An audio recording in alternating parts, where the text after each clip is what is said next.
दोन्ही ठाकरे बंधू एकत्र येत आहेत. काय भूमिका आहे, काय सांगाल एकंदरीत 20 वर्षांनंतर खरं तर ही आपल्याला दृश्य पाहायला मिळत आहेत. काय सांगाल? खूप आनंदाचा क्षण आहे हा, अभिमानाचा क्षण आहे.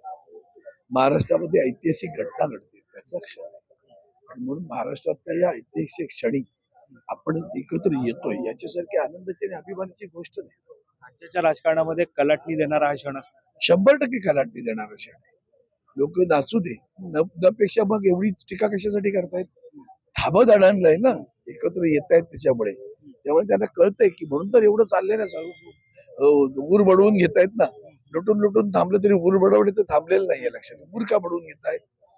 कारण एकत्र आलं तुम्हाला माहितीये काय घडणार आहे तिकडे. दोन्ही बंधूंचा मुद्दा एकच आहे, मराठीचा, आणि समोर निवडणूक आहेत महापालिकेच्या. कशा प्रकारे समीकरण? मराठीचा म्हणजे तुम्ही बघा ना, असुनी खास मालक घरचा म्हणती चोर त्याला. तुम्हाला घरात प्रवेश नाही. आमच्या सोसायटीत मराठी माणसांना प्रवेश नाही असं सांगणारा माणूस त्यांच्या सत्तेत आहे. तेव्हा मराठी माणसांनी त्यांची तळी उचलणाऱ्या त्यांच्या पक्षातल्या मराठी माणसांना पण माझं आव्हान आहे. हिम्मत करतो तो बिल्डर तुमचा मंत्री, आमच्या बिल्डिंग मध्ये तुम्हाला प्रवेश नाही. विसरता का तुम्ही हे सगळं? आणि म्हणून मराठी माणूस कसा जागा झाला पाहिजे ते कळलं पाहिजे.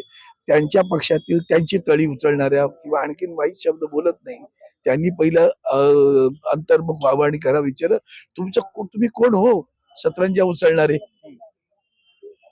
हे वंदनीय शिवसेना प्रमुख नाही. आमचं कोण आहे? आमचे बापजाते कोणी नगरसेवक होते का आमदार होते? कोण होतं आमचं? ही सगळी जी माणसं बसली ती सामान्य माणसं आहेत ना. ती आमदार झाली, खासदार झाली, मंत्री झाली, संत्री झाली. असं एकमेव पक्ष आहे.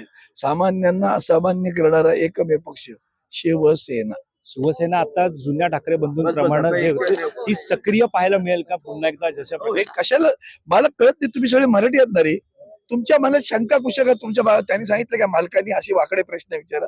कशाला शंका व्यक्त करता? आनंद व्यक्त करा. तर आपण पाहतो या ठिकाणी हे अरविंद सावंत होते ज्यांनी आपल्याशी बातचीत केली आहे. कॅमेरा पर्सन अवधेश कोरीसर, मी वैभव पाटील, मुंबई.